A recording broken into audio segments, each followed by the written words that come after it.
warahmatullahi wabarakatuh. Kembali lagi bersama A Channel. Sekarang A Channel akan memberikan informasi itunya pendidikan agama Islam dan mendekati itu kelas 10. Itunya pertemuan yang kedua.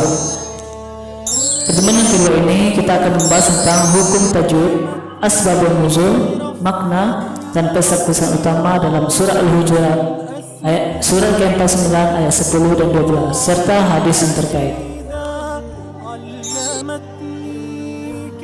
Ini LPT kita pertemuan yang kedua ya. Kita lihat tajwid surat Al-Hujurat ayat 10. Karena Bapak semuanya kemarin sudah disuruh untuk membuat tajwid. Sekarang kita akan membahas itunya hukum tajwid dari surah Al-Hujurat ayat 10. Ini nomor 1 ya, ini nomor 1, nomor 2, nomor 3 ya. Inna itu adalah gunna, mal, alif lam qamariyah. Kita lihat dulu ya, inna berarti gunna. Kita lihat keterangan silakan. Nomor 2, mal ini adalah alif lam qamariyah. Oke, nomor 3, nu timam tabi'i. Lihat keterangannya. Dan tufa itu adalah ikhfa hakiki. Lihu hu berarti itu adalah mat tabi'i. Itu bay itu adalah mat lain.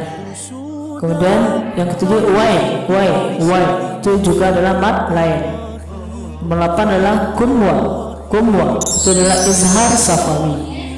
Wattaqullah itu adalah tafkim atau tafkim jalallah. Dan lanjut nomor 10 kumtu itu adalah izhar safawi. Lihat keterangannya. Yang 11 turhamun itu adalah mat ad-duskun. Lihat penjelasannya. Oke, itulah tajwid surah Al-Hujurat ayat 10 semuanya. Sekarang kita lanjut hukum tajwid Al-Hujurat ayat 12. Lihat nomor 1 ya a itu adalah mad jaiz nun fasil. Kemudian halla itu adalah itu alif lam samsiyah halla ya. Kemudian kita lanjut nomor 3 a itu adalah mad badal. Kemudian nuj itu adalah qalqalah sugra. Kemudian kelima bu itu adalah mat tabi'i. Si itu adalah mat tabi'i. Nomor 7 ram itu adalah idgham biguna. Kemudian kita lanjut nazzo itu adalah alif lam samsiyah. Dan kita lanjut zanna itu adalah gunna. 10 inna itu adalah gunna. Jadi 11 ba'daz itu adalah alif lam samsiyah. Nomor 12 kita lihat zanna itu adalah gunna. Kita lanjut nomor 13 ismuwa itu adalah idgham biguna. Dan la itu adalah mat tabi'i. Nomor 15 tajassasu mat tabi'i. 16 wala itu adalah mat tabi'i. Yang tabba itu adalah idgham mutamassilah. Kemudian 8 kumba itu adalah ikhfa syafawi. Itu ba'du itu adalah mat ibad. Nomor 20 lihat kum'a itu adalah izhar safawi. Kita lanjut nomor 1 ayya itu adalah idgham biguna. Kemudian akhi itu adalah mat tabi'i. Nomor 23 mai itu adalah mat lain. Taufa itu adalah ikhfa hakiki. Kita lanjut nomor 25 fakarihtumu itu adalah mat arid lesukun karena sukunnya dibalik oleh huruf harakat domba. Kalau ini di akhir ayat, kalau dia berhenti ya berhenti dia, kalau kita berhenti di sini maka kita dikatakan mad haril sukun. Tapi kalau kita tidak mau berhenti, maka itu adalah mad tabi'i. Mad tabi'i atau mad asli. Kita lanjut nomor 26. Wattaqullah itu adalah tafkin jalallah. Lanjut innallah itu adalah gunnah. Tawwa itu adalah mad tabi'i. 9 burro itu adalah idgham bila guna him terlamat harfi sukun. Itulah penjelasan dari Tajul Hujur ayat 12. Oke, kita lanjut asbabun nuzul. Asbabun nuzul surah Al-Hujurat ayat 10. Kita lihat bismillahirrahmanirrahim. Anas radhiyallahu anhu berkata, dikatakan kepada Nabi Muhammad SAW, sebaiknya baginda menemui Abdullah bin Ubay. Maka Nabi Muhammad SAW menemuinya dengan menunggang keledai. Sedangkan kaum muslim berangkat bersama beliau dengan berjalan kaki melintasi tanah yang tandus. Ketika Nabi Muhammad SAW menemuinya, ia berkata, menjauhlah dariku, demi Allah, bau keledaimu menggangguku. Maka berkatalah seorang dari kaum Ansar, dia di antara mereka, demi Allah, sungguh keledai Rasulullah SAW lebih baik daripada kamu.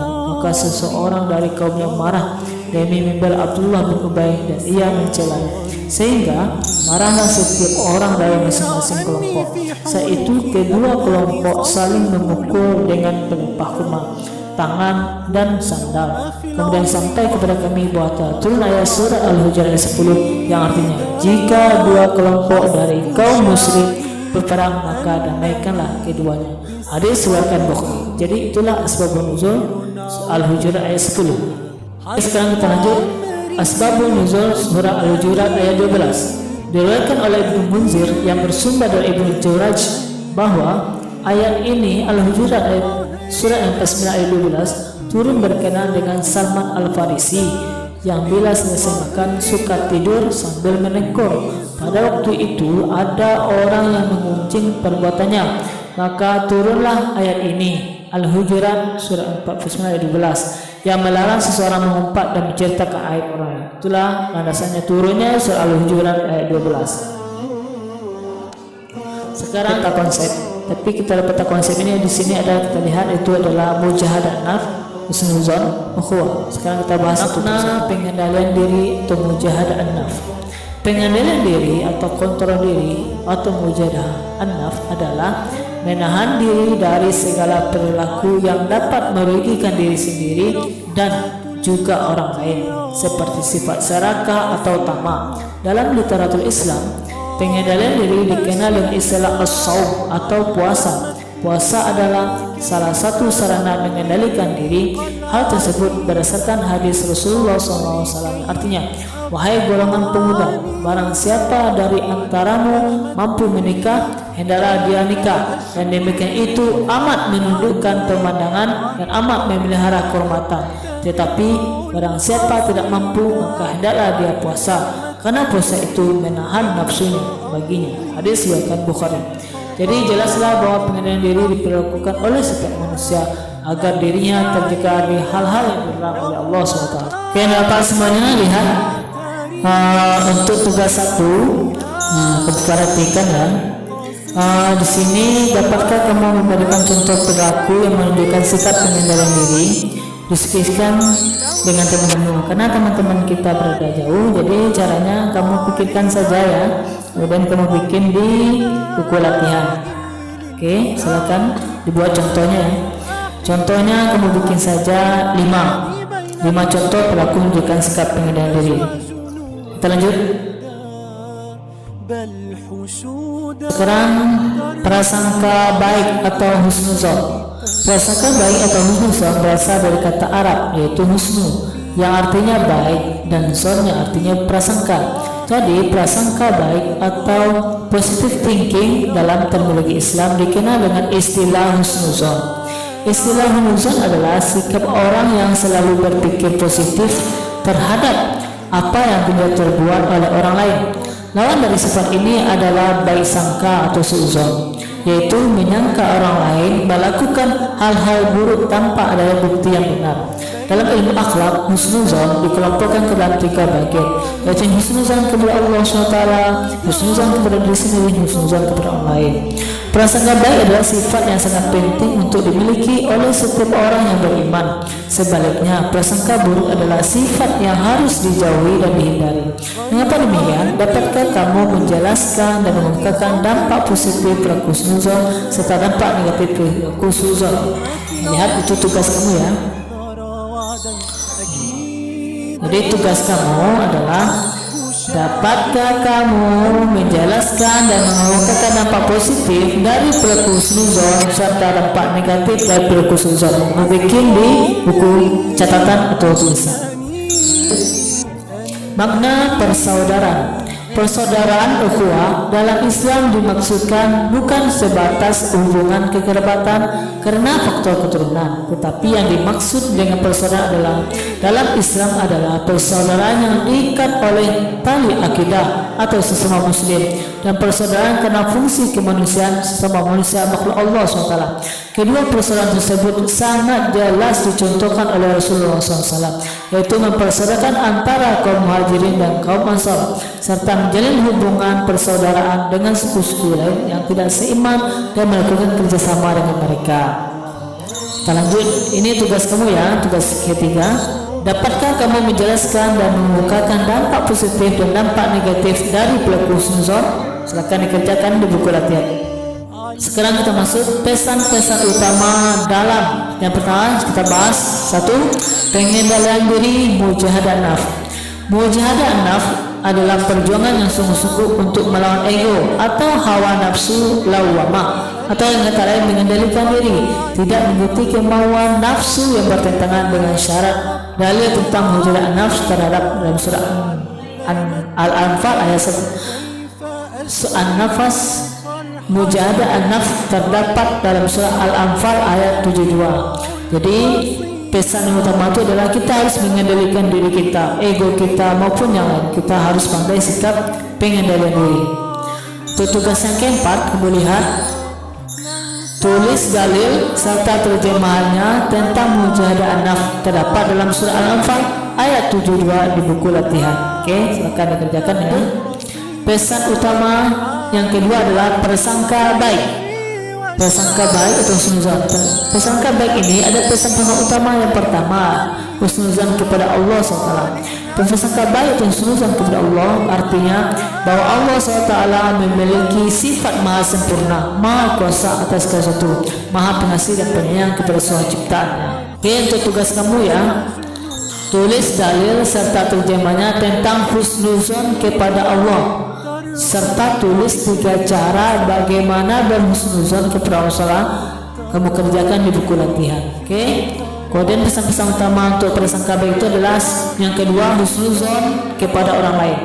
Husnuzon kepada orang lain artinya seluruh ucapan, sikap dan perbuatan yang dilakukan oleh seseorang akan diterima apa adanya, tanpa diiringi oleh prasangka atau duga-dugaan yang bersifat negatif. Kita lihat dalam hadis An Abi Hurairah radhiyallahu anhu qala Rasulullah SAW, al-muslimu man salimal muslimun min lisanihi wa yadihi. Dari Abu Hurairah radhiyallahu anhu, dia berkata, Rasulullah SAW bersabda, seorang muslim yang sejati adalah orang yang dengan muslim lainnya selamat dari bahaya lisan dan tangannya. Hadis riwayat Tirmizi. Hadis tersebut menjelaskan seorang muslim harus menjaga lisannya. Ucapan kepada orang lain terutama sesama muslim harus sama lembut dan tidak mengandung kebohongan guna menghindari buruk sangka. Lanjut, husnuzon kepada diri sendiri.